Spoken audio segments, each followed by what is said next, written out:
Todos que participan en esta noche nueva de una sesión del Comité Científico. Nuestra función de compartir conocimientos en las diversas especialidades que tenemos. Vamos a tener esta noche un tema muy interesante que tiene que ver con el cáncer infantil, signos de alarma. Va a estar a cargo del doctor Manuel Zapata, que va a ser presentado por el doctor Carlos Morales, quien va a estar a cargo de la sesión. Él va a ser el moderador, va a estar a cargo de hacer las preguntas que crean convenientes en el auditorio. Y el doctor Zapata, bueno, va a dar de su amplia experiencia en este importante tema. Le dejo a usted, doctor Morales, a cargo de la sesión. Muy buenas noches, estimados colegas y amigos. Los felicito por su puntualidad y por ser amigos de este programa del Cuerpo Médico del Hospital del Niño, conversando con el experto, que ya está haciéndose tradicional. Esta noche, tenemos el placer de presentar al doctor Arturo Zapata López. Es oncólogo pediatra del INEN y de nuestra institución. Tiene formación como residente de pediatría en el Hospital del Niño y ha hecho fellowship en el INEN. También ha rotado en un importante hospital de oncología en el Hospital St. Jude y es coordinador del Comité de Leucemias del MINSA en la actualidad. Sin más preámbulos, dejamos al doctor empezar este tema importantísimo y seguramente va a dar respuesta a muchas preguntas que son propios de las mamás, de los padres de familia de sus niños, ¿no? ¿Por qué mi niño tiene dolor de cabeza, vómitos en la mañana? ¿Por qué tiene sangrado de la nariz o de las encías? Crecimiento en ganglios o del abdomen, dolor de huesos, a veces pérdida de peso, astenia, ¿no? Seguramente que todas estas preguntas van a ser respondidas en esta charla con el doctor Zapata. Adelante, doctor Zapata. Buenas noches. ¿Pueden ver mi pantalla? Sí, doctor. Muy bien. Puede, ya. Perfecto. Vamos a poner esto acá.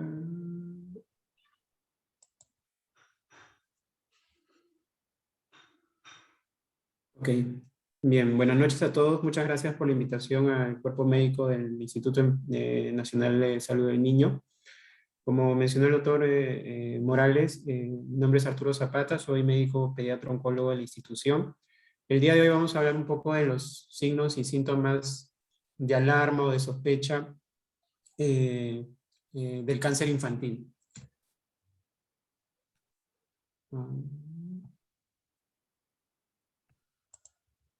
Bien, empezando por definir qué es el cáncer de manera general.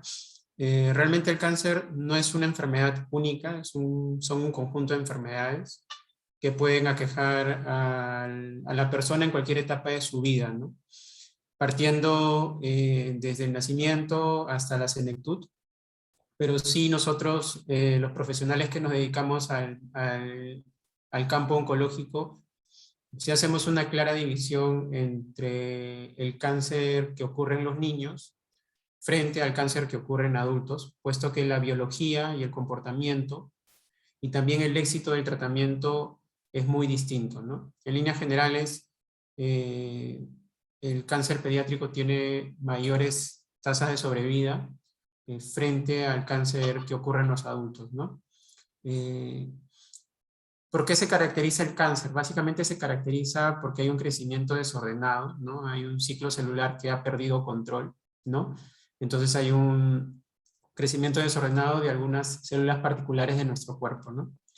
Estas células malignas, estas células neoplásicas, tienen un potencial tremendo de crecer, no solamente a nivel local, sino también de viajar a otros lugares de nuestro organismo, lo que conocemos como metástasis, ¿no? Cuando ya el cáncer deja de ser localizado y pasa a ubicarse en otros lugares, y va a depender del tipo de neoplasia maligna primaria, el tipo de metástasis que puede realizar, ¿no? Algunos cánceres tienen mayor predilección por ir a pulmón, otros por más ir a hueso, otros por más ir al cerebro, y va a depender mucho de qué tipo de neoplasia maligna sea la primaria, ¿no? Dentro de las causas, y esta es una pregunta quizás de las más frecuentes que nosotros recibimos en la consulta cuando ya tenemos un paciente o un niño con diagnóstico confirmado de cáncer, el papá siempre pregunta ¿por qué le sucedió esto a mi hijo?, ¿no? Y realmente es una pregunta muy complicada de resolver, de contestar, ya que el cáncer no ocurre por una causa única, ¿no? Son muy pocas las condiciones oncológicas que tienen una causa única identificada. La mayoría son producto de una suma de eventos, ¿no? Puede haber un componente genético, ¿no?, familiar, ¿no?, hereditario, o un componente genético de novo, que ocurrió una mutación en la información que trae este paciente. Y adicionalmente, siguientes eventos como la exposición a sustancias, exposición a radiación, e incluso también exposición a ciertas infecciones a edades tempranas, ¿no? Ya se ha demostrado, por ejemplo, que infecciones por virus de Epstein-Barr virus, por virus como HTLV, en algunas poblaciones podrían incrementar el riesgo de desarrollar una neoplasia maligna, por ejemplo, los linfomas, ¿no? El comportamiento del cáncer en niños va a tener algunas características dependiendo también de qué tipo de tumor maligno estemos hablando, ¿no? Por lo general el comportamiento es agudo o subagudo. Por ejemplo, la leucemia que vemos en niños son cuadros agudos, por eso es que se llaman leucemias agudas. Quiere decir que el tiempo de enfermedad es bastante corto, a veces de semanas o máximo un mes, en la cual el niño ha estado previamente sano, y después empieza a presentar fiebre, dolor de hueso, crecimiento de ganglios, un poco de baja de peso, moretones, sangrados espontáneos, decaimiento. Esto en un periodo corto, ¿no?, de semanas, lo cual obliga al papá o a la mamá a llevarlo a una consulta, ¿no? O sea, un niño con leucemia, por lo general, por la evolución que es medio tórpida, obliga al papá a llevar a un profesional de la salud, ¿no? No es que lo pueda tener en casa mucho tiempo.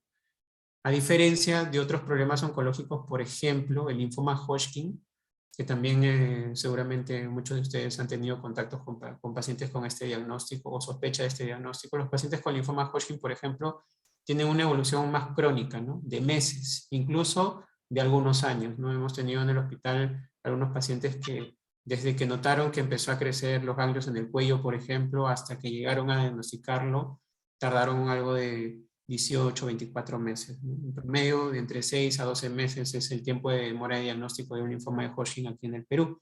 ¿Por qué? Porque el comportamiento es crónico, o sea, el ganglio va creciendo paulatinamente, el paciente incluso puede hacer fiebre intermitente, fiebre que se prolonga por más de 2 o 3 semanas, puede haber un poco de baja de peso, puede haber sudoración vespertina, pero medianamente el paciente se mantiene estable, a diferencia de una leucemia que por lo general cuando la leucemia ya está declarada el paciente no luce bien y obliga al paciente a ir a un hospital, mientras que un linfoma Hodgkin por lo general tiene una evolución más larvada, ¿no? Incluso puede tener un conglomerado ganglionar grande, ¿no?, como lo que nosotros llamamos masa bulky, ¿no?, una masa grande, pero el niño relativamente está estable, ¿no? Y a veces eso es lo que hace que el papá no pida o no busque la opinión de un médico de manera temprana, ¿no? Y a esto también le sumamos la distancia, la parte cultural, la parte económica, el acceso a los servicios y el conocimiento también de los profesionales del primer nivel de atención. Entonces, el comportamiento va a depender mucho de qué tipo de problema oncológico estemos hablando en niños, ¿no? Bueno, el cáncer, como todos ustedes saben, es una enfermedad que no discrimina. Hay pocas opciones de curación si el diagnóstico es tardío, así que una de las intervenciones que han demostrado ya con evidencia mejorar las tasas de curación de los problemas oncológicos pediátricos no solamente son la mejora en los tratamientos, sino gran parte de la mejora de esta tasa de supervivencia es la mejora en la estrategia de diagnóstico, ¿no?, la educación, el acceso a los servicios y diagnosticar lo más temprano que se pueda estos problemas, ¿no?, para que las opciones de curación puedan ser mucho más altas, ¿no? Y obviamente sin tratamiento todo problema oncológico es mortal, ¿no? Bueno, esto es un poquito para ponernos en contexto. Es importante conocer sobre cáncer infantil, a pesar de que los problemas oncológicos pediátricos no son los más frecuentes en los niños, ¿no? No es la primera enfermedad que veamos. Países como el nuestro, que somos países que tenemos ingresos medianos, ingresos bajos, somos países en vías de desarrollo, los problemas de salud en los niños todavía están limitados al tema de anemia, de nutrición, infecciones como diarrea, neumonía, ¿no? Que son los problemas más prevalentes. Pero si sacamos un promedio de la situación global a nivel mundial, el cáncer infantil, a pesar de no ser la condición más frecuente, sí ocupa el primero o segundo lugar de primera causa de mortalidad en los niños menores de 14 años. Entonces, sí es una enfermedad son un grupo de condiciones que sí ameritarían ser prioritarias para una sociedad. No solo porque llevan una mortalidad y morbilidad importante, sino porque, como otras enfermedades que ocurren en el niño, el impacto de la enfermedad no ocurre solamente en el individuo, sino también en la familia y por ende también en el entorno y en la sociedad, ¿no? No olviden que, como les mencioné hace un momento, las tasas de curación de los problemas oncológicos pediátricos son mucho más altas que la que podríamos observar en adultos, a tal punto que en algunos problemas oncológicos, por ejemplo, como el retinoblastoma, si es diagnosticado a tiempo, la posibilidad de supervivencia es cercana al 100%. Entonces, este niño que supera su problema oncológico, por ejemplo, en los primeros 5 años de vida, tiene esperanzas de vida como cualquier otro individuo de su edad, ¿no? Podría llegar a vivir hasta los 60, 70 años tranquilamente.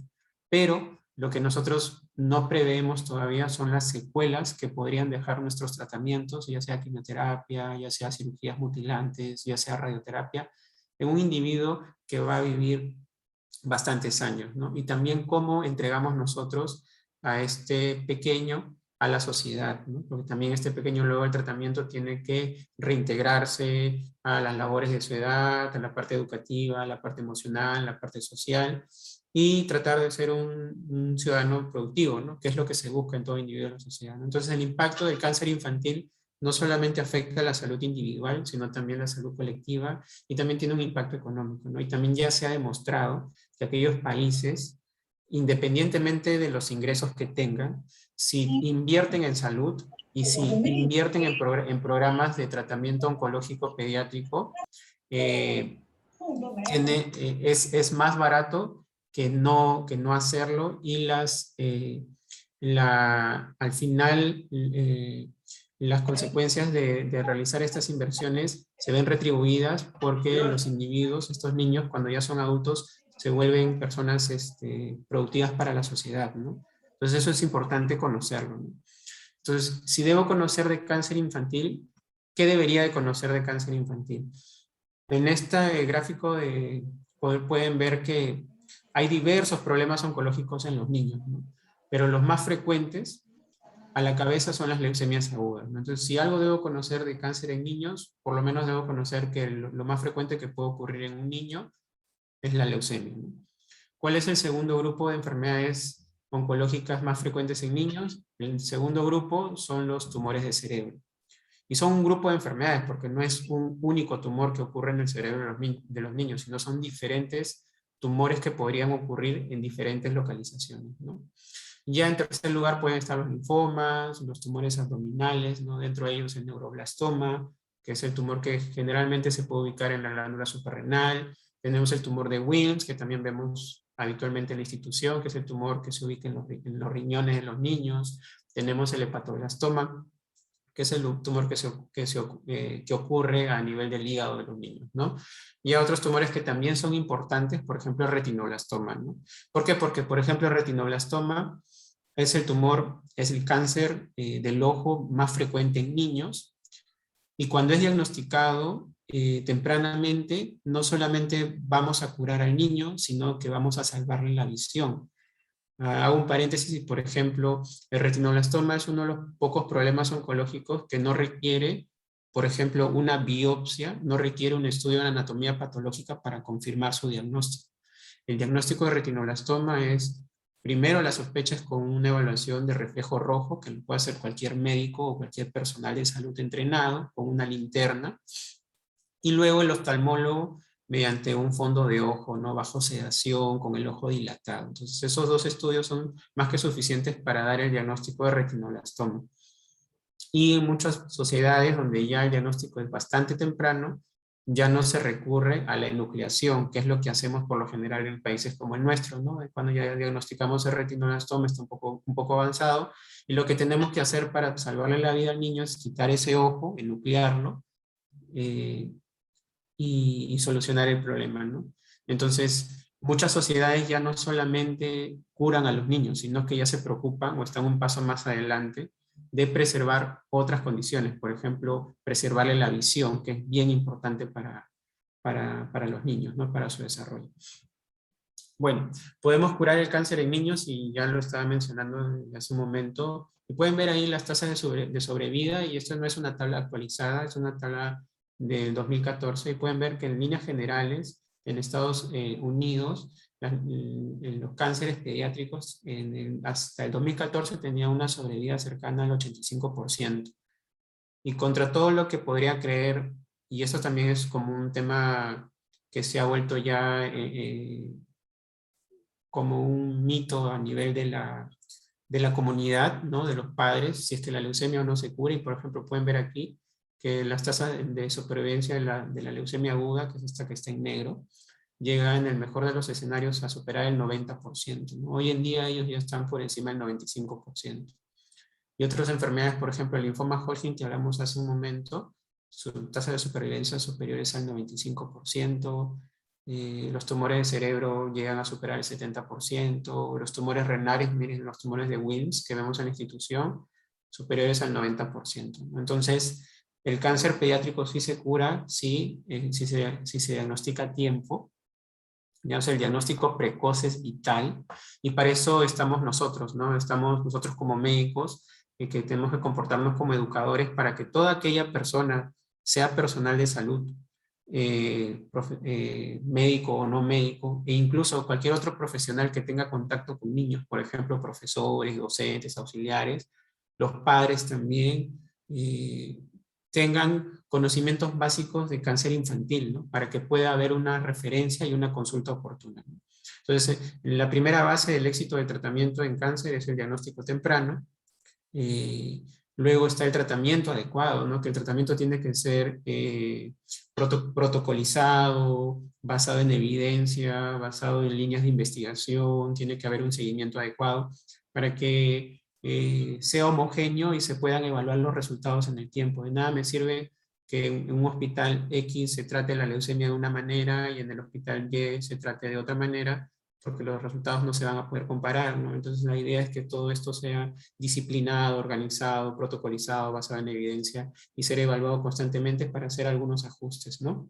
El soporte adecuado, o sea, de nada me sirve que tenga quimioterapia, radioterapia, cirugía, si no tengo, por ejemplo, una buena unidad de cuidados intensivos pediátricos, si no tengo una buena unidad de banco de sangre, pues un paciente con leucemia en debut, como muchos de ustedes sabrán o habrán tenido experiencia, requiere transfusiones por lo menos cada 2, cada 3 días, 2 o 3 veces por semana durante el primer mes. Entonces la demanda de hemoderivados es grande, ¿no? Entonces por eso tiene que haber un buen servicio de banco de sangre. Un paciente con cáncer y que va a recibir quimioterapia de alta intensidad, el riesgo de neutropenia es súper alto, y el paciente con neutropenia es potencialmente infectado, y una infección en un neutropénico es una sepsis severa desde el inicio, ¿no? Entonces se va a requerir UCI pediátrica, se va a requerir buenos antibióticos, ¿no? Para controlar las infecciones. Entonces todo esto es soporte.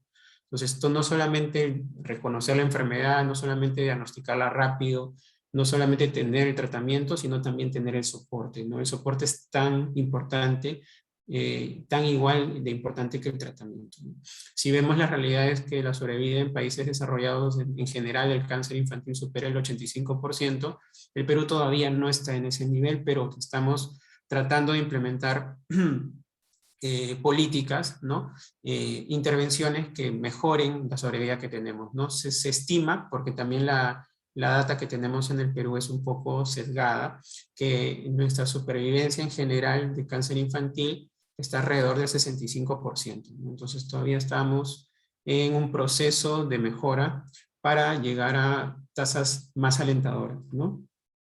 ¿Cuál es la realidad más o menos de nuestro país, ¿no? Si tenemos alrededor de 33 millones de habitantes, según los reportes, se estima que el 30% de toda nuestra población es menor de 18 años. O sea, la tercera parte de nuestra población pediátrica, es una población joven, ¿no? Y según los datos, ¿no? Se estima que alrededor de cada año hay alrededor de 1.800 a 2.000 casos nuevos por año de cáncer infantil en el Perú a nivel nacional, ¿no? De todos estos casos, más de la mitad llegan a neoplásicas, ¿no? De todos los casos que se reciben en neoplásicas, alrededor de la mitad son de provincia. Entonces, eso habla del centralismo que todavía hay en nuestras instituciones, en nuestro sistema de salud. De todos los casos que recibimos, casi la tercera parte, el 30-40%, ya con enfermedad avanzada. Eso habla también de que no hay un diagnóstico temprano todavía. Y que es peor aún, por ejemplo, que casi el 20 o 30% de nuestros pacientes, cuando ya está en tratamiento, lo abandonen en algún momento. Eso puede ser no solo por el tema educativo, no solamente por el tema social, sino también por el tema de acceso. No se olviden que cuando se hace diagnóstico de cáncer de un niño en provincia, este niño tiene que viajar con uno de los cuidadores a Lima para quedarse algunos meses y empezar el tratamiento, ¿no? Y esto hace que exista una fragmentación de la familia, ¿no? Entonces, tanto el motivo cultural, social, económico, educativo influyen para que el paciente abandone el tratamiento, ¿no? Entonces, si bien es cierto, el Seguro Integral de Salud cubre muchas partes del tratamiento, pero por ejemplo el alojamiento, la estadía, esa parte no la llega a cubrir, ¿no? Y a veces esos son uno de los principales motivos por los cuales los familiares desisten, ¿no? Y hoy, más aún en época de pandemia, donde también se ha sumado el tema del acceso, ¿no? El tiempo promedio de hacer un diagnóstico oncológico en el Perú, y hay algunas publicaciones, se estima que es alrededor de 5 meses, o sea, se tarda bastante para hacer diagnóstico. Y no es que el padre busque la atención después de 5 meses de haber identificado el problema, sino que a veces busca la atención al mes o a los 2 meses, pero el primer contacto que tiene con un profesional de la salud es con un profesional de la salud que no tiene experiencia o no tiene conocimientos de cáncer pediátrico. Y ese es el primer filtro al cual nosotros estamos tratando de fortalecer, ¿no? Y hablamos que hay un 60% de posibilidad de curación en cáncer pediátrico en el Perú, más o menos para ponerlo de manera gráfica. Si tenemos 10 niños con cáncer en el Perú, 4, o sea, el 40% probablemente no lo logren, ¿no? O sea, y si estimamos que tenemos 2.000 casos anuales, 800 niños están en riesgo de no ir bien o de no ser diagnosticados o de si reciben algún tratamiento oncológico no logren la curación, ¿no? Y eso es un número que sí nos debe llamar mucho la atención. ¿Cómo mejoramos la sobrevida de nuestros pacientes? Como pueden ver aquí hay un pequeño gráfico de barras al lado superior izquierdo, donde dice cuáles son las causas de fallo del tratamiento oncológico en niños, ¿no? Entonces, hay un gran grupo que no se diagnostica. O sea, si mejoramos el diagnóstico, esto que está en rojo se pone en azulito y suman la curación, ¿no? El otro grupo son los que tienen diagnóstico incorrecto, o sea que por algún motivo se hizo una biopsia, se hizo alguna imagen y no se interpretó de manera adecuada, ¿no? O se pensó primero en otros problemas antes del cáncer infantil, por ejemplo, no sé, artritis reumatoidea juvenil o lupus, ¿no? O alguna otra infecciones, por ejemplo, como primer diagnóstico y no como cáncer infantil, ¿no? La otra causa de falla de tratamiento es el abandono. Entonces ahí tenemos 3 causas que tranquilamente con educación se podrían superar y sumar al porcentaje de curación, ¿no? Entonces esta parte es bien importante porque a veces nosotros pensamos o asumimos que los pacientes no se curan porque no reciben un tratamiento adecuado. Y el tratamiento, si bien es cierto, es importante, no es lo más importante ahora. Lo más importante para sociedades como la nuestra es mejorar los tiempos de diagnóstico, o sea, identificar bien a los pacientes con sospecha de cáncer, hacer un diagnóstico correcto, y para eso no solamente se necesita la sospecha, sino como ustedes también se habrán dado cuenta, los que trabajan en el Hospital del Niño, se necesita mucho de servicios como patología, cirugía y radiodiagnóstico. Pues yo necesito un buen cirujano para que me tome una buena muestra. Si tengo una sospecha de linfoma, no necesito que me haga una biopsia con una aguja, yo necesito que me saque el ganglio. ¿Para qué? Para que el patólogo pueda hacer la evaluación adecuada de la estructura del ganglio y me diga si es un linfoma Hodgkin o no Hodgkin y qué tipo de linfoma no Hodgkin es, ¿no? Y en un tiempo adecuado. Y el patólogo tenga el microscopio, el patólogo tenga los medios, el patólogo tenga la inmunistoquímica necesaria, los estudios moleculares complementarios para que pueda dar un diagnóstico correcto. Porque hoy en día que me digan que es un linfoma no es suficiente para mí. El paciente tiene que tener el nombre y apellido de la enfermedad completo. Entonces también necesito un buen servicio de radiodiagnóstico, por ejemplo, para tumores de cerebro. Hay tumores de cerebro que están ubicados, por ejemplo, en fosa posterior, a nivel pontino, que nadie va a entrar ahí a hacer una biopsia ni una cirugía, y simplemente con la imagen ya se hace un diagnóstico y se ofrece un tratamiento. Entonces para eso necesitamos un buen resonador, un buen tomógrafo y un radiólogo, obviamente entrenado específicamente en tumores del sistema nervioso central. Entonces hay muchas cosas que solo con educación, capacitación y tecnología podrían mejorar. Y compromiso, obviamente, ¿no? Bueno, ya entrando al tema, esta lámina es la que resume mi presentación, ¿no? ¿Cuáles son los signos de alarma para cáncer infantil? Básicamente nosotros los resumimos en 10. No es que cada uno de ellos sean excluyentes, pueden haber algunas combinaciones entre ellos, y tampoco son patognomónicos, no son únicos de alguna condición, ¿no? Muchos de ellos se pueden presentar en otras condiciones no oncológicas, ¿no? Por ejemplo, el dolor de huesos, ¿no? El dolor de huesos persistente, ¿no? A veces cuando recibimos a pacientes en la consulta, sobre todo niños pequeños que tienen dolores óseos, muchas veces llegan ya refiriendo que otros colegas o otros especialistas le han dicho que es un dolor de crecimiento, ¿no? El dolor de crecimiento, ¿no? En niño pequeño, pero sí hay que tener cuidado con algunas características del dolor, ¿no? Si es un dolor de inicio reciente, si es un dolor que está localizado en solamente una extremidad, si es un dolor invalidante que causa impotencia funcional, si es un dolor que requiere de medicación para calmar la molestia y va en incremento, no va a ser un dolor de crecimiento, ¿no? De por sí, el dolor de crecimiento es un diagnóstico de descarte, o sea, yo ya he descartado otros problemas, ¿no? Antes de llegar a esa conclusión, ¿no? Ahora, la fiebre, ¿no? La fiebre es sinónimo para muchos de nosotros de infección, ¿no? De infección, inflamación. Entonces, la fiebre que persiste, por ejemplo, más de 2 semanas sin causa aparente, ¿no? Y la que está asociada a otras molestias, por ejemplo, moretones, crecimiento de ganglios, baja de peso, sudoración, no solamente va a estar relacionada a la infección, sino puede ser un tema oncológico, ¿no? Puede ser una leucemia, puede ser un linfoma, puede ser algún problema oncológico que esté empezando a debutar, ¿no? Los moretones o sangrado en la nariz, ¿no? Por ejemplo, hay pacientes que tienen sí epistasis relacionadas a problemas vasomotores o rinitis alérgica o cambio de temperatura, pero si ya es algo recurrente y está asociado a algo más, sí ameritaría alguna evaluación adicional, ¿no? Como le decía, el tema, por ejemplo, específico de leucemia, sería muy, muy raro que un niño tenga sangrado nasal de años y ese sangrado nasal de años tenga como causa una leucemia aguda, porque como hemos conversado, la leucemia aguda es de corta evolución, ¿no? Entonces, generalmente si es un sangrado de inicio reciente y se suman otras molestias en corto tiempo, lo más probable es que sí tenga algún problema relacionado, o por lo menos se tendría que pensar en una leucemia, ¿no? Crecimiento de los ganglios, ¿no? Con respecto a los ganglios, sí hay que, incluso se podría hacer una presentación específicamente de eso. ¿Por qué? Porque va a depender mucho de la edad, ¿no?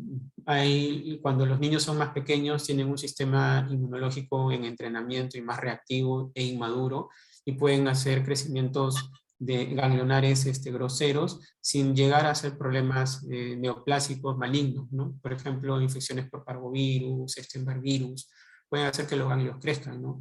Hay un diagnóstico que no es frecuente, pero siempre tenemos que tomar en cuenta, por ejemplo, el arañazo de gato, ¿no? O sea, hay varios pacientes que han sido referidos porque hay sospecha de linfoma. ¿Por qué? Porque el arañazo de gato puede dar ganglios crecidos por meses, incluso se reportan hasta 6 o 12 meses de crecimiento ganglionar, y eso a veces hace que nosotros un poco nos alertemos cuando vemos que pasan 2 o 3 semanas y los ganglios no resuelven, ¿no? Y está bien, o sea, si hay un ganglio crecido más de 2 centímetros, que ya pasaron 2 o 3 semanas y no ha resuelto, a pesar del tratamiento que han instaurado, antibióticos, antiinflamatorios, y el ganglio no es doloroso, tiene un crecimiento paulatino, y está fijo a planos profundos, sí habría que pensar que podría ser un tema oncológico, ¿no? Dentro de ellos un linfoma. Entonces, todo ganglio que está más de 2 o 3 semanas, por lo menos amerita una evaluación mucho más particular, ¿no?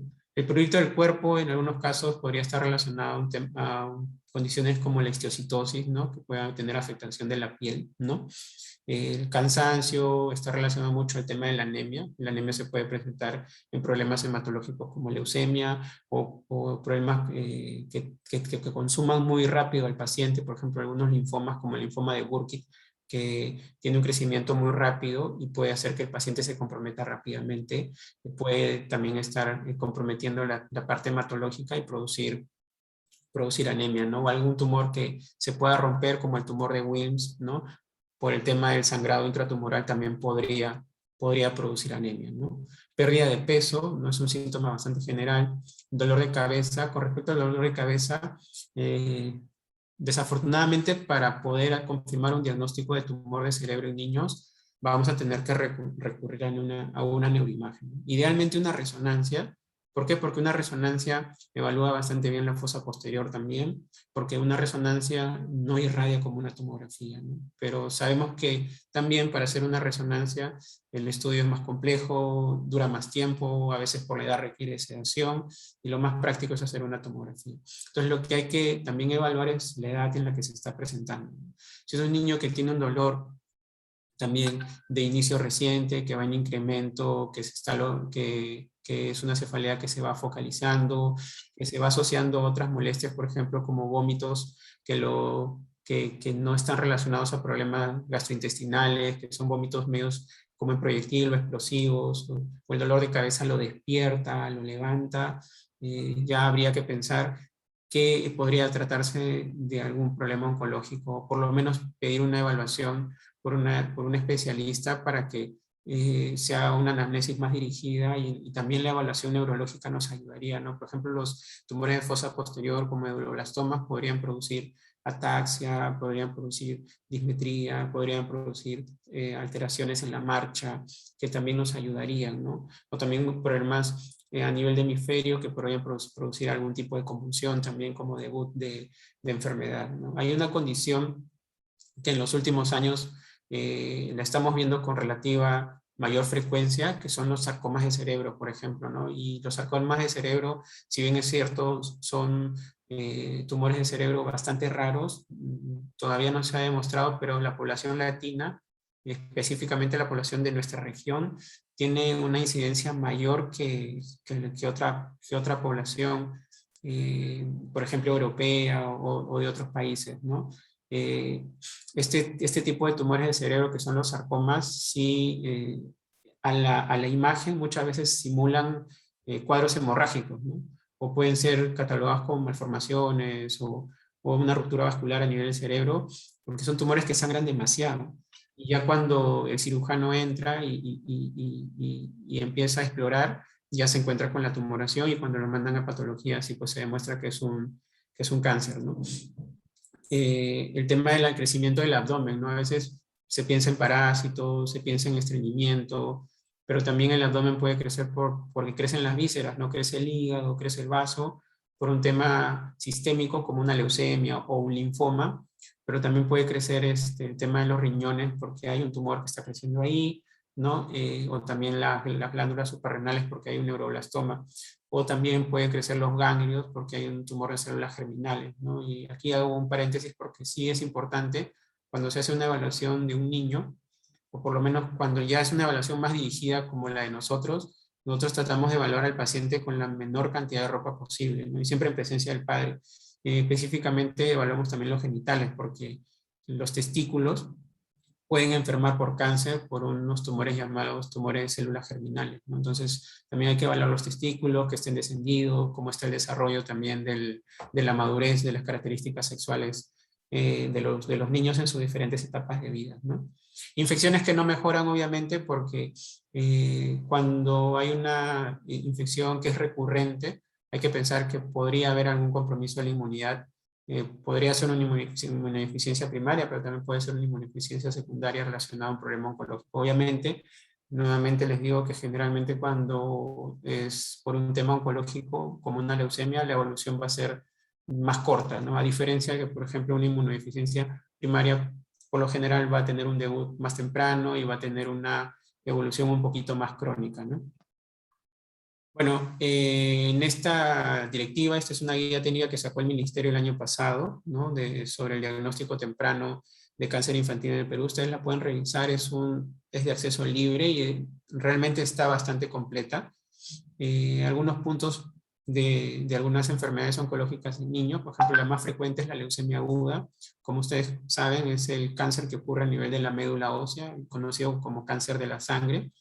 Es una enfermedad mortal sin tratamiento, ¿no? Es el cáncer más frecuente en los niños. Nosotros en pediatría oncológica nos fijamos mucho en la edad de debut de la enfermedad. Por ejemplo, no es lo mismo que yo tenga un niño de 2 años con un tumor en el ojo, que en ese escenario mi primera opción va a ser un retinoblastoma, a un niño de 12, 13 años con un tumor en el ojo, porque a esa edad sería muy, muy poco frecuente que se trate de un retinoblastoma, ¿no? Ya en pacientes, el retinoblastoma es un tumor de niño muy pequeño, ¿no? O, por ejemplo, un linfoma Hodgkin generalmente se presenta más alrededor de los 10 años o tirado a la adolescencia. No voy a pensar en un linfoma Hodgkin en un niño de 1 año con ganglios, ¿no? Entonces, la edad es bien importante para el tema oncológico pediátrico, ¿no? Siempre la edad nos ayuda un poquito a diferenciar los grupos de enfermedades que se podrían presentar. Y la leucemia no está ajena, ¿no? Generalmente la leucemia se describe que el pico de incidencia de leucemia a nivel mundial es alrededor de los 5 años, ¿no? No estoy diciendo que no puede haber leucemia en un niño que recién nace, o un lactante, o no puede haber leucemia en un adolescente. No estoy diciendo eso, sino es que lo más frecuente es que veamos la mayor cantidad de las leucemias linfáticas alrededor de los 5 años, ¿no? Son niños pequeños, relativamente pequeños. ¿Y cuánto se sospecha de leucemia? Como les dije, ¿no? Enfermedades cortas, poco tiempo de enfermedad, niño previamente sano que de pronto empieza a hacer fiebre, palidez, palidez súbita, ¿no? Está cansado, mucho sueño, le dan antibióticos porque piensan que es una otitis, faringitis, amigdalitis y no mejora, no aparecen moretones o sangrados espontáneos sin golpe previo, ¿no? Un niño puede tener algunos moretones en las piernas, pues porque cuando juega, corre o se cae, ¿no? Se pueden hacer algunos moretones, pero no en los brazos, no en el tórax, o petequias, ¿no? O crecimiento de los ganglios a nivel del cuello, pero los ganglios no solamente aparecen en el cuello, también aparecen en la axila, en la ingle, entonces el examen físico tiene que ser general, ¿no? A veces baja de peso y se nota mucho más prominente en la barriga. ¿Por qué? Porque están creciendo las vísceras, ¿no? El hígado y el vaso están creciendo. El dolor óseo en este caso podría ser generalizado por la infiltración que hay a nivel de la médula, ¿no? Por ejemplo, este es un caso del hospital, ¿no? Es un niño que el papá lo llevaba a consulta por la tumoración que tiene a nivel de la mandíbula izquierda, ¿no? Pero ya cuando le estaban haciendo los prequirúrgicos porque le querían hacer biopsia de estos ganglios, ya lo encontraron más pálido, ¿no? Medio ojeroso, con moretones, ¿no? Antiguos porque ya tienen una coloración más verdosa, más marrón, ¿no?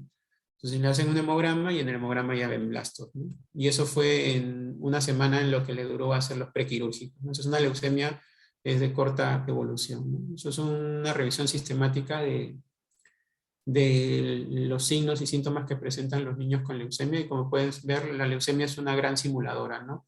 A veces incluso nos ha pasado que han pensado primero en que tiene un tema de artritis o tiene lupus, terminan siendo pacientes con leucemia, ¿no? Y como a veces el manejo inicial de estas enfermedades es con corticoides, inician los corticoides y los corticoides lo que hacen es apagar un poco la enfermedad, hacerla más larvada, pero al final la leucemia no solamente se va a controlar con los corticoides y nuevamente se va a reactivar, ¿no?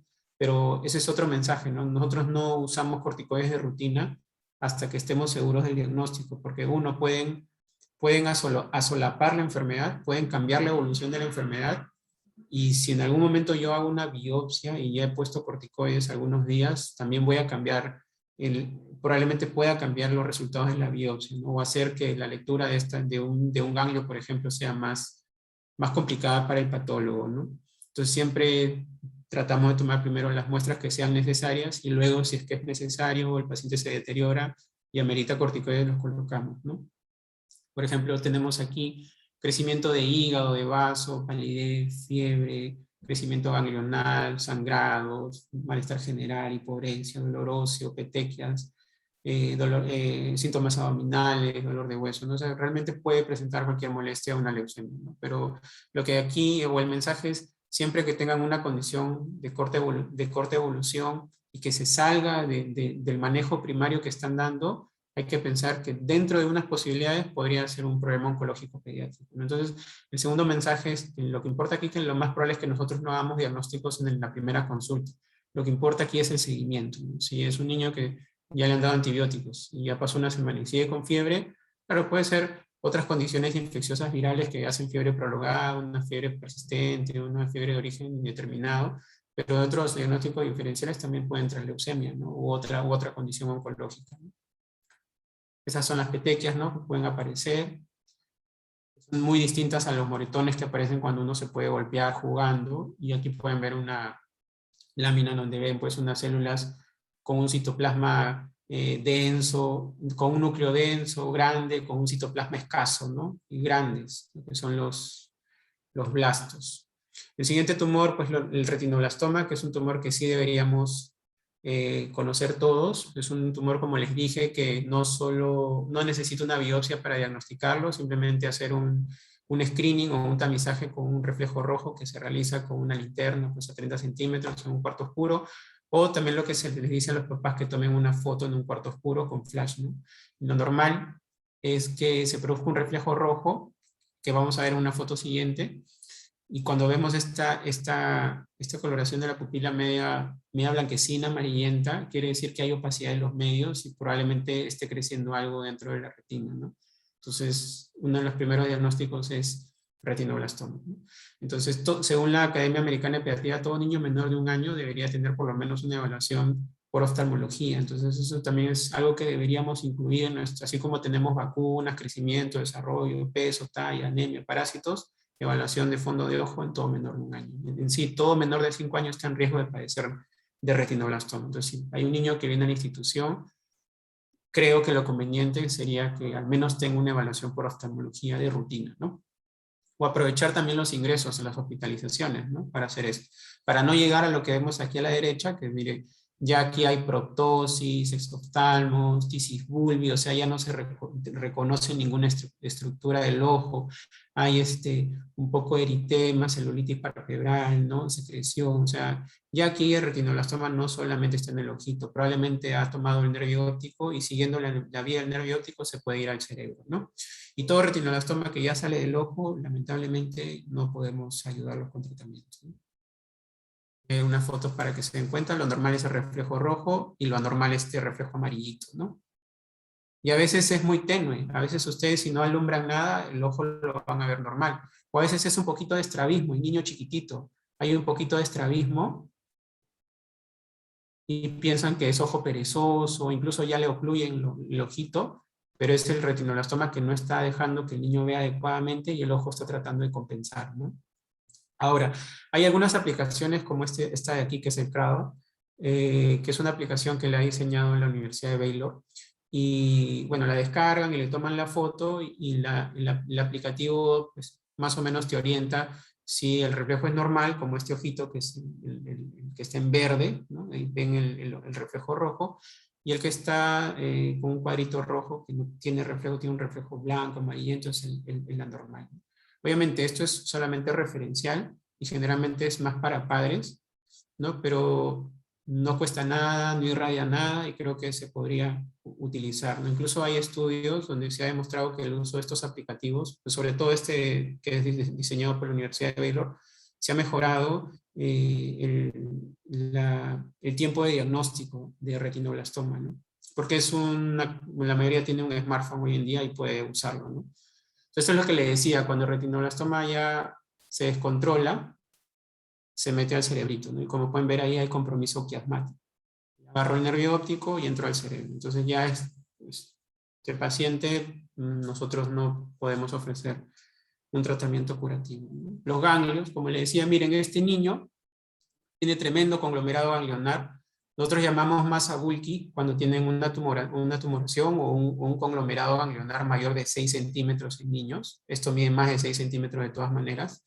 Incluso le desvía el cuello, no le permite doblar hacia el lado izquierdo, ¿no? Ni flexionar.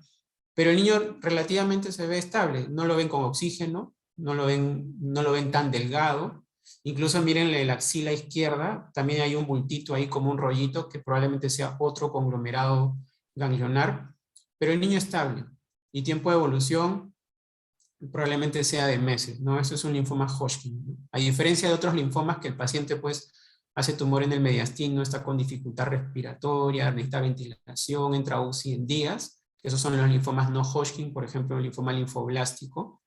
El linfoma Hodgkin es más larvado, ¿no? Y el paciente viene relativamente más estable, incluso por consultorio. También un niño con linfoma Hodgkin, y aquí pueden ver el lado izquierdo detrás de la orejita, le han hecho su biopsia, tiene su cicatriz, y estos rollitos que ven acá son los conglomerados, ¿no? Del lado izquierdo. Pero el paciente también relativamente estable, ¿no? Incluso no luce tan delgado. Y este es un paciente que llegó al INEM viniendo del niño, pueden ver acá la batita. Este ya es un paciente antiguo del neoplásicas. Antes le tomaban fotos a los pacientes y las pegaban en las historias. Y pueden ver la biopsia, ¿no? Y el niño relativamente estable, ¿no? Aumento del tamaño abdominal. Claro, algunos piensan parásitos, estreñimientos, pero miren esta barriguita. Está con circulación colateral, ¿no? Entonces eso ya no va a ser algo tan noble, ¿no? Hay que pensar que hay un problema en el hígado, o en el vaso, los riñones, la suprarrenal, el mesenterio, retroperitoneo. Hay que hacer por lo menos una ecografía, ¿no? Porque ahí una radiografía no ayudaría mucho. Una ecografía al menos para evaluar las estructuras, ¿no?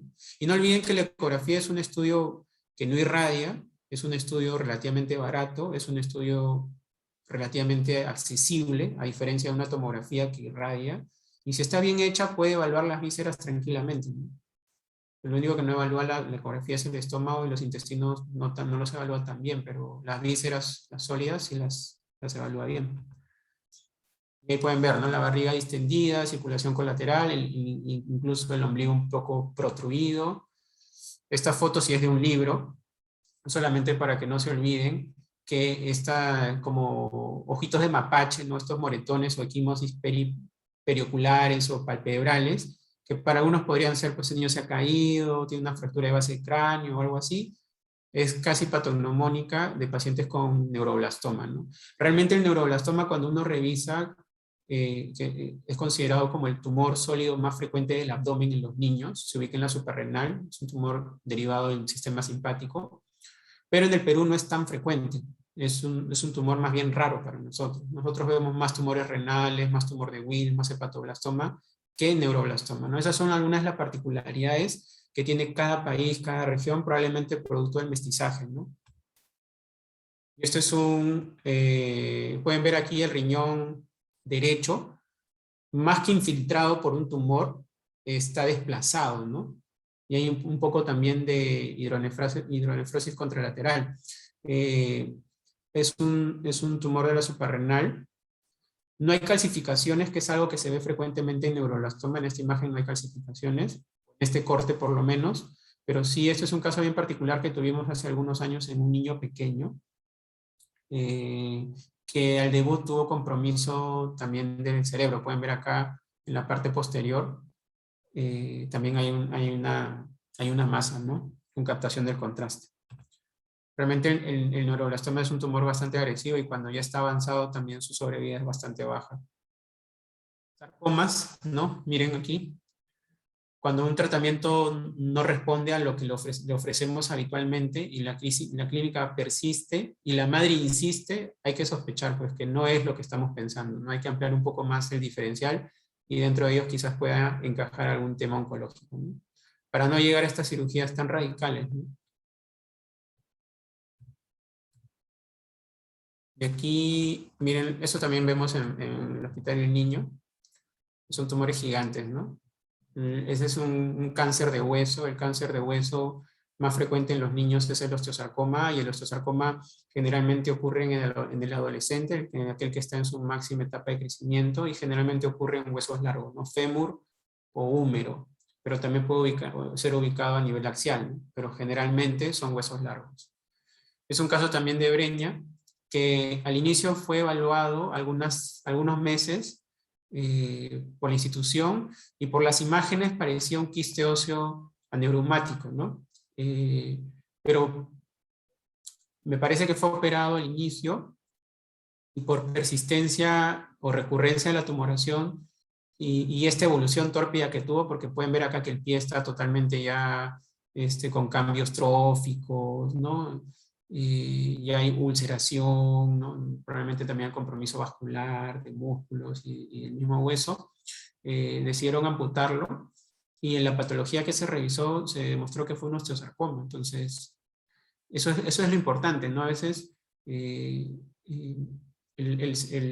patólogo o la unidad de anatomía patológica es vital para nosotros, ¿no? Entonces, como cualquier otra especialidad, requiere entrenamiento, requiere recursos, ¿no? Requiere tecnología para poder tener diagnósticos más finos, ¿no? Y aquí no se ve muy bien, pero aquí en la parte superior y derecha de ustedes, también el hombro, pues, ¿no? Está más desviado, está más grande, incluso tiene circulación colateral. Eso es un hombro infiltrado por un sarcoma de hueso, ¿no? Es un caso también que tuvimos en Breña, que recibió, pueden ver aquí en estos cortes me parece una reconstrucción 3D de una tomografía. La columna está como salpicada, como carcomida, ¿no? Pueden ver ahí los cuerpos vertebrales, incluso algunas partes de los alerones de las crestas ilíacas, ¿no? Por las lesiones que tuvo, por la evolución que tuvo la paciente, recibió tratamiento empírico, prueba terapéutica para TB.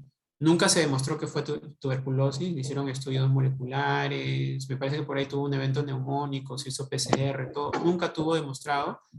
Se le hizo una biopsia y terminó siendo un linfoma de hueso. Esto de aquí también es algo que vemos frecuentemente. Como les decía, los linfomas de Hodgkin son crónicos, a diferencia de estos que son masas mediastinales, que en este caso fue un linfoma linfoblástico, en lo que tienen una evolución más torpia, y pueden ver ahí cómo el mediastino anterior está totalmente tomado, ¿no? Y una radiografía de tórax que está totalmente velada el emitórax derecho, ¿no? Lo mismo que le decía, ¿no? Aquí, esto es un adolescente, y aquí el ojo está respetado, pero el párpado es el que está infiltrado, ¿no? Un sarcoma de músculo. El sarcoma es una neoplasia maligna del tejido mesenquimal, ¿no? Probablemente sea un radomiosarcoma. En niños pequeños, miren, en recién nacidos, estos nódulos vinosos, que podrían ser catalogados como cualquier otra cosa, como incluso un hemangioma, son las llamadas blueberry muffin rash, que generalmente están asociadas a leucemia lactante, ¿no? Entonces, siempre nosotros tenemos que hablar de manera integral al paciente, ¿no? Probablemente este niño tenga hiperleucocitosis o algo más, ¿no? Pero sí, niño recién nacido que vean con estas lesiones, sí pueden ser hemangiomas, pero si son nódulos, y son varios, hay que ver cómo está el hemograma, hay que ver si es que hay algo más, ¿no? O también podría ser una leucemia que esté debutando. Estas lesiones, pues este es un niño de más o menos 1 año, que también estuvo en la UCI de Breña. El niño entró por un conglomerado. Aquí en esta zona de la gasa tenía un tremendo conglomerado que le comprimía la vía aérea, incluso estuvo con oxígeno. Lo que llamaba la atención era estas lesiones que son como unas plaquitas, ¿no? Plaquitas, hipocrómicas, ¿no? Se palpaban, sí, pero algunos podrían pensar incluso, acá hay un poco del tegader, ¿no? De los electrodos, pero miren bien el tórax, son incluso medias blanquecinas, podrían pensar que son honguitos. Hicieron un punch y se demostró que fue histiocitosis, ¿no? Y esto sí ya es de libro, el eczema, ¿no? A veces esos eczemas del cuero cabelludo, de cuerpo, de ingle, que no mejoran desde chiquito, niño pequeño, una de las opciones es histiocitosis. Le hacen su surveiosio, que son las placas de todos los huesitos del cuerpo, y ven las lesiones en sacabocado, ¿no? Si ustedes ven estas lesiones en un adulto mayor, lo que piensan es mieloma, ¿no? Pero en niño no hay mieloma. En niño puede ser histiocitosis. Y no podríamos dejar de mencionar los tumores de cerebro, que sí realmente son un reto en el diagnóstico, ¿no? Básicamente, volver a repetir, ¿no? Que dolores que incrementan en el tiempo, que requieren analgésicos, que producen vómitos en proyectil o explosivos, o el dolor despierta al paciente, y ya han hecho evaluación por oftalmología, ya han hecho evaluación por neurología, el problema no se soluciona, lo que ameritaría hacerle una neuroimagen para estar seguros de que no tenga un tumor en el cerebro, ¿no? Y esto también es algo que hemos estado viendo con el tiempo.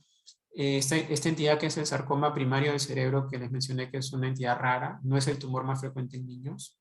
Se asocia a estas máculas crómicas que simulan las máculas café con leche de la neurofibromatosis. Y se ha visto que la mayoría de nuestros pacientes que tienen este tipo de sarcoma no tienen neurofibromatosis. Se ha descrito que sí hay esta asociación, pero en el caso particular de nosotros no es así. Pero sí tienen una mutación a nivel de un gen que es el DICER1, ¿no? Incluso ya hay una publicación de una de las colegas del INEM que ha hecho un seguimiento a alguna cantidad de casos donde le ha hecho el estudio molecular a las piezas tumorales en Alemania, y se ha demostrado que es una entidad nueva y está asociada a una mutación.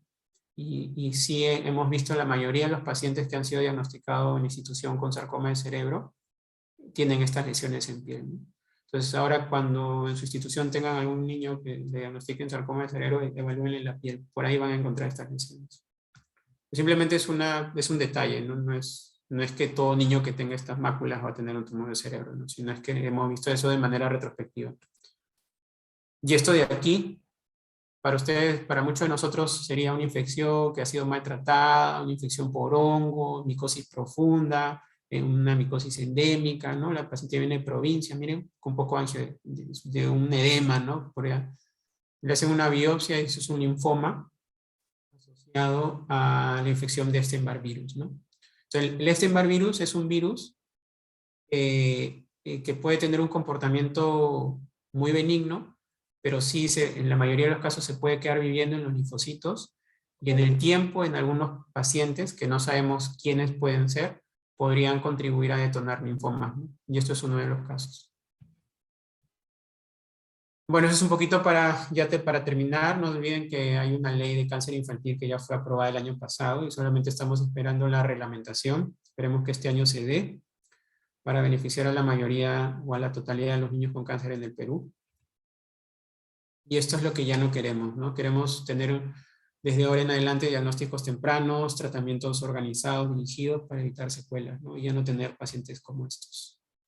Este es un aplicativo que lo han desarrollado médicos de aquí del Perú, del Rebagliati, del INEM, del MINSA, que es un aplicativo que ayuda a evaluar y a tener un primer contacto especializado ante la sospecha de un cáncer infantil. Incluso también lo pueden usar nosotros los médicos, si tienen pacientes con sospecha, ponen ahí los diagnósticos, hacen la consulta y relativamente rápido reciben una respuesta de alguno de los oncólogos que pertenece o participa en la creación de este aplicativo, ¿no? Incluso este aplicativo ha tenido varios premios a nivel nacional por ser innovador, ¿no?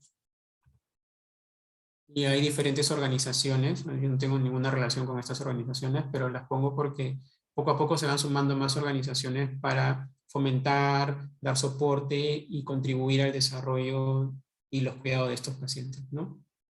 Entonces, esas son las conclusiones, ¿no? El cáncer en niños no es frecuente, es una enfermedad rara, pero al tener tanto impacto y al ser tan importante el diagnóstico temprano, es importante que nosotros como médicos siempre tengamos en cuenta que un niño puede enfermar por cáncer, ¿no?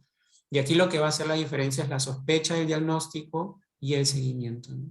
Esto no va a depender de solamente una persona, sino de todos nosotros, ¿no? La educación, el trabajo colaborativo, la investigación son los pilares en esta especialidad, y toda persona o todo profesional que tenga niños o que trabaje con niños o que tenga contacto con niños debería conocer un poquito de estos temas, ¿no? Entonces, disculpen por haberme prolongado un poquito, eso es todo lo que tenía preparado y gracias. No, doctor, más bien gracias a usted. Nos ha hecho una conferencia realmente magnífica, muy didáctica. A los asistentes no olviden que vamos a hacer un sorteo para el próximo curso de oncología pediátrica. Cirugía oncológica.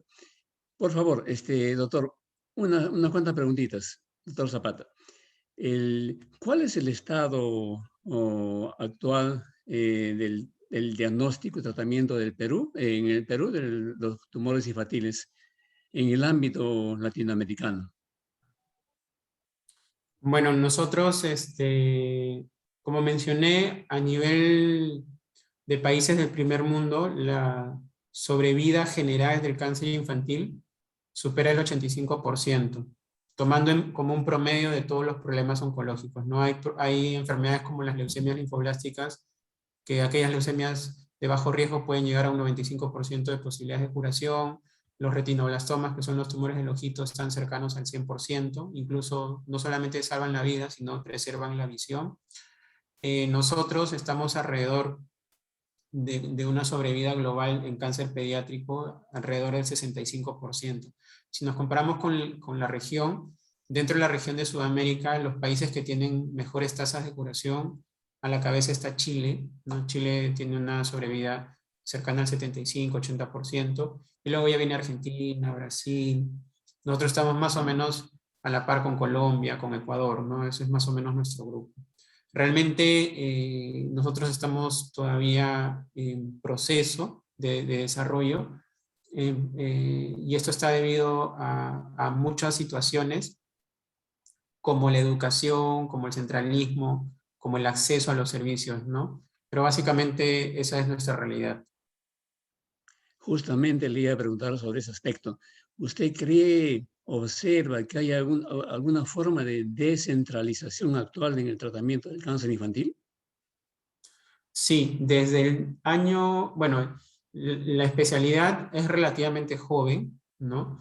Pero sí hay instituciones como el INEM que ya tienen la especialidad por más de 20 años, ¿no? El Revaliati me parece que también tiene otro tanto. Eh, Todos los esfuerzos han ido sumando, y desde el año 2018 la Organización Panamericana de la Salud y una institución rectora a nivel mundial de cáncer infantil, que es el St. Jude Research Hospital, están trabajando con el Perú como país índice a nivel de Sudamérica para mejorar la sobrevida en un periodo de 10 años, ¿no? La sobrevida de los 5 problemas oncológicos que podrían tener mayor impacto, ¿no? Dentro de ellos están las leucemias, los tumores de cerebro, los linfomas, los tumores renales, y también otras estrategias como los cuidados del paciente con neutropenia, ¿no? El manejo de infecciones, el diagnóstico temprano y la educación. Ese es un punto. O sea, la OPS está dando un apoyo para los próximos años, y no solamente el apoyo, sino también el soporte con las experiencias de otras realidades similares a las de nosotros, que ya tienen éxitos como Centroamérica, ¿no? Que también tienen realidades similares a las de nosotros, pero el trabajo colaborativo ha hecho que su sobrevida vaya mejorando en el tiempo, ¿no? Ahora, también hay una iniciativa a la par del Ministerio de Salud. Creo que en los próximos años se tiene que aprovechar estas oportunidades para que se concrete de una vez la descentralización y el trabajo organizado, porque ya hay iniciativas como directivas del Ministerio de Salud con respecto al cáncer infantil. Por ejemplo, ya se ha creado una red oncológica a nivel nacional y se han identificado, por lo menos ya se ha hecho un diagnóstico situacional, se han identificado qué instituciones podrían brindar servicios oncológicos de acuerdo al nivel de complejidad, ¿no? Entonces, se piensa o se propone que en el futuro mediano existan instituciones que se encarguen del diagnóstico temprano o de la sospecha, y estas se envíen por ejemplo, a hospitales un poco más grandes, que pueden ser los hospitales regionales, para confirmar diagnóstico, y de acuerdo a la complejidad del diagnóstico puedan ser tratados en la región o ser derivados a instituciones de mayor complejidad, ¿no? Es una situación compleja, pero ya hay varias iniciativas que están encaminando el trabajo que se está realizando desde hace algunos años, ¿no? Y doctor, ¿cuál es el costo aproximadamente de un tratamiento de una leucemia? ¿Tenemos todos los fármacos disponibles en los hospitales en el país? Con respecto a los costos, no podría dar un costo cercano, pero hay un tema también con la información. A veces la población asume que todo paciente con leucemia debe ir a tratamientos como el trasplante, ¿no? Entonces, hoy en día ya se escucha mucho, como las personas tienen más acceso a mayor información, y la información hasta cierto punto es un poco sesgada cuando no está bien orientada. La mayoría de personas que no son médicos piensan que que las leucemias en niños no se curan, y lo otro que piensan es que las leucemias siempre necesitan trasplante. Y esas no son verdades, ¿no? Se ha demostrado que, por ejemplo, las leucemias linfoblásticas agudas, la mayoría se debería curar con quimioterapia. Y solo un pequeño grupo, alrededor de 15 o 20% de todos los casos, sí debería ir a un programa de trasplante, ¿no? Y eso es otro tema. Ahora, con respecto al tratamiento de quimioterapia en las leucemias, las drogas que se usan para tratar la leucemia de primera intención existen en el mundo desde hace más de 20 años.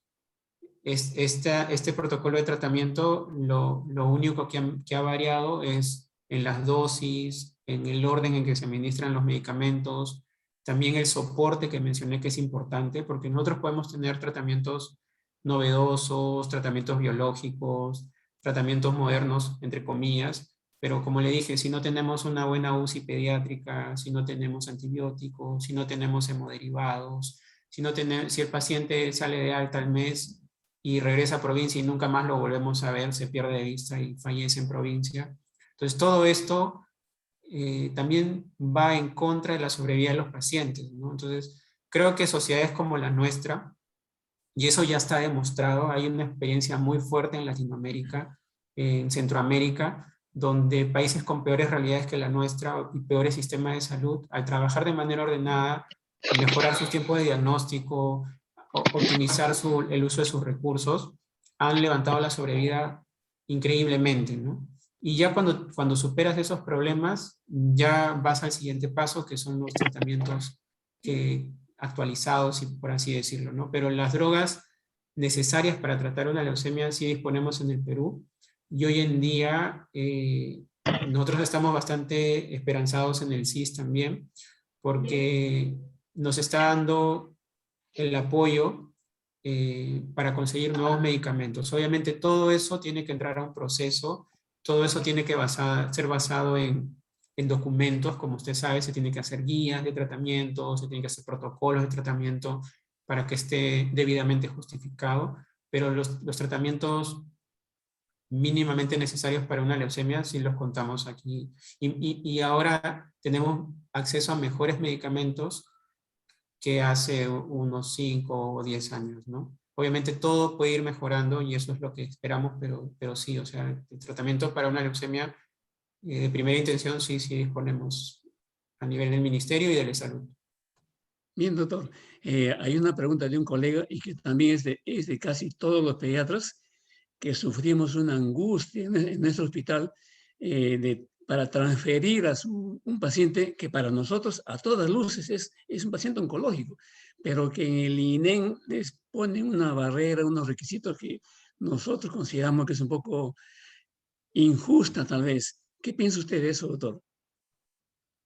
Yo creo que es una pregunta compleja, ¿no? Creo que si yo no podría ser juez y parte porque trabajo también en el Neoplásicas, lo que podría decir es que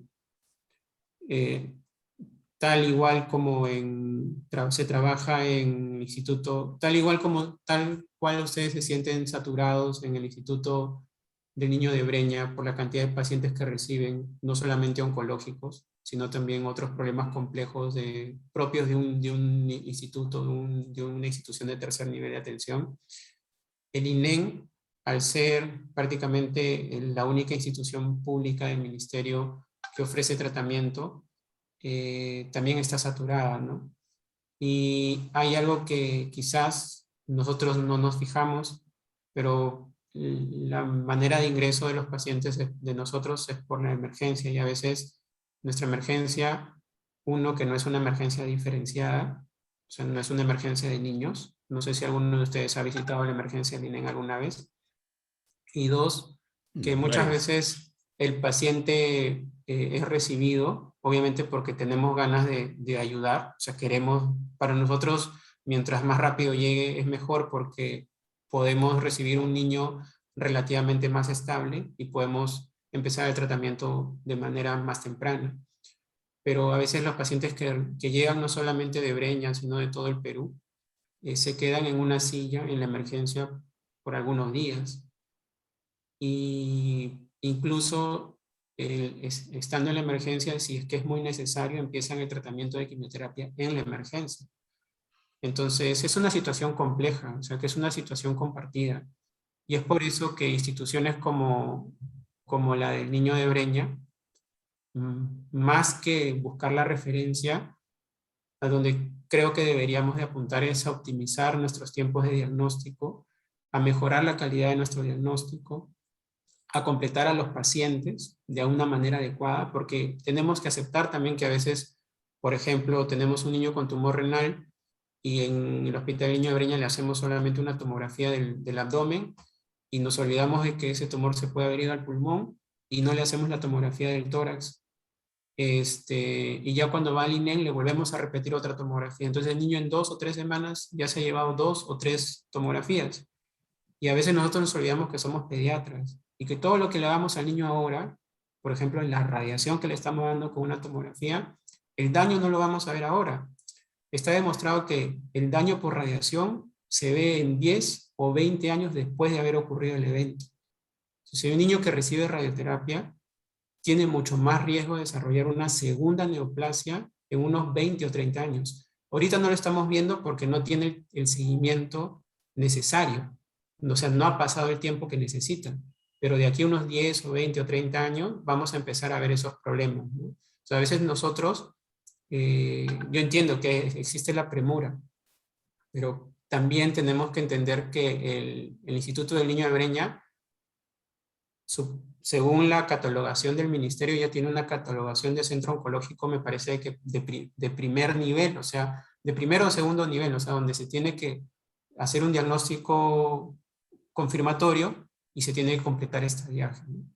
Entonces, como le digo, es una respuesta difícil de contestar, pero creo que en el futuro la solución tampoco va a ser el INEM. Todos sabemos que el INEM no es la solución a los problemas oncológicos del Perú. No me refiero por la calidad de atención que brinde, sino por la capacidad que tienen, ¿no? Entonces, en el futuro, los IREN que existen en provincia y otros hospitales de mayor complejidad también deberían asumir la carga que hay de estas condiciones en pediatría, ¿no? Doctor, en su conocimiento o información, ¿qué sabe usted de con qué frecuencia un testículo no descendido puede malignizarse? Es una pregunta que, pregunta que a los pediatras nos interesa. ¿Es cierto? Sí, si un testículo, o sea, si nosotros hacemos diagnóstico de un testículo no descendido, no ubicamos el testículo, por un periodo más o menos pasado los 3 o 4 años de vida, ya eso tiene una indicación de evaluación por urología.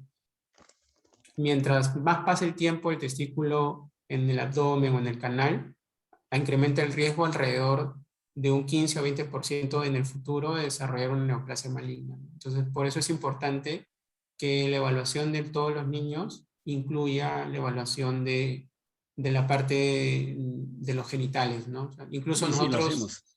cuando es la primera consulta, si así sea un niño de 12, 13 años, siempre con autorización de la madre nos fijamos en los genitales, ¿no?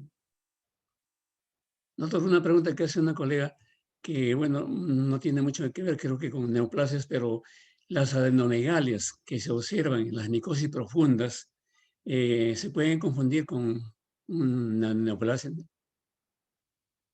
Sí, tranquilamente. Por eso es que lo que, lo que hay que evaluar en primer lugar es la historia clínica, los antecedentes, y en algunos casos lo que va a ser el diferencial va a ser el estudio de anatomía patológica, ¿no? Que clínicamente podría semejarse a una adenopatía por una Solamente neoplasia. clínicamente, ¿no es cierto? Sí. Muy bien. Bien, doctor. Alguien más preguntó algo que ya usted más o menos respondió, ¿no? En que si la data de los diagnósticos, de los tipos de diagnósticos de cáncer infantil, ¿es confiable actualmente? Tampoco es como toda la información que existe a nivel de salud. Hay un subregistro, ¿no? Yo tengo un poquito de experiencia en el Instituto del Niño de Breña y alguna vez cuando me acerqué a la oficina de estadística los primeros meses a pedir la data de los 2 últimos años, uno que nosotros tenemos que asumir que no codificamos bien los diagnósticos y ellos seguían mucho de la codificación de CIE-10. Lo otro es que no todos los problemas oncológicos tienen una codificación CIE-10. Entonces, a veces solamente salen de alta como adenopatía, como fiebre, como dolor. Entonces, eso es un trabajo de nosotros que nos corresponde a los médicos, en primer lugar, codificar adecuadamente. Y eso no solamente pasa en nuestra institución, eso pasa a nivel del Estado, de todo el país. Lo otro que ocurre es que hay muchos pacientes que fallecen de cáncer infantil sin saber que han tenido cáncer, ¿no? Hay muchas personas que no, o muchos niños que no llegan a ser atendidos o no llegan a tener una confirmación del problema oncológico que han tenido, ¿no? Entonces eso también contribuye a no tener un registro fidedigno. Lo que se tiene es un registro de cáncer de Lima Metropolitana, que eso es lo más cercano que se puede tener a un registro fidedigno, ¿no? Y que se publica cada año, que está actualizado, pero no es un registro exclusivo de cáncer infantil, es un registro más abocado a problemas oncológicos de adultos. Entonces, quizás en el futuro sería bueno que nuestra institución, así como otras instituciones ya lo están haciendo, busquemos el apoyo y hacer convenios con hospitales que ya tienen experiencia en estos temas también y que brindan soporte, ¿no? Como el Hospital de San Jude, que tiene un convenio con el INEM, tiene un convenio con el Instituto Nacional del Niño de San Borja, y que no solamente brinda la consultoría, sino también brinda el soporte técnico. Ellos tienen unos programas para realizar el registro de cáncer infantil, ¿no? Y es algo que se está buscando que sea aceptado por el ministerio para que sea algo a nivel nacional, ¿no? Ya hay unos 2 o 3 programas pilotos de registro nacional de cáncer infantil que están auspiciados por la OPS, el ministerio y el SANYUT, ¿no? Que ellos van a brindar fondos porque para hacer un registro se necesita un equipo, o sea, necesita dinero también para contratar personas y tener un equipo muy puntual que se dedique particularmente a este trabajo, porque el registro no solamente nos va a decir cuántos pacientes oncológicos hay, sino nos va a decir otros datos que nos importan a nosotros como médicos tratantes, ¿no? ¿Qué estadio tienen el diagnóstico? ¿Cuánto tiempo de demora tienen? ¿De dónde vienen? ¿En qué parte del tratamiento están? ¿Cuál es la situación oncológica actual? Si es un paciente nuevo, si es un paciente que ha recaído, si es un paciente que ha sido perdido de vista, se ha abandonado. Entonces, todo eso implica una logística que muchas veces, que es un trabajo adicional, ¿no? Y que debería realizarse de manera organizada, ¿no? Básicamente eso es lo que yo podría decir. Muy bien, doctor, muchas gracias por su conferencia clara y didáctica. Y a nombre del Comité Científico del Hospital del Niño y al presidente de la Junta Directiva, el doctor Freddy Osorio, le damos las gracias, doctor, y esperamos tenerlo en cualquier oportunidad nuevamente.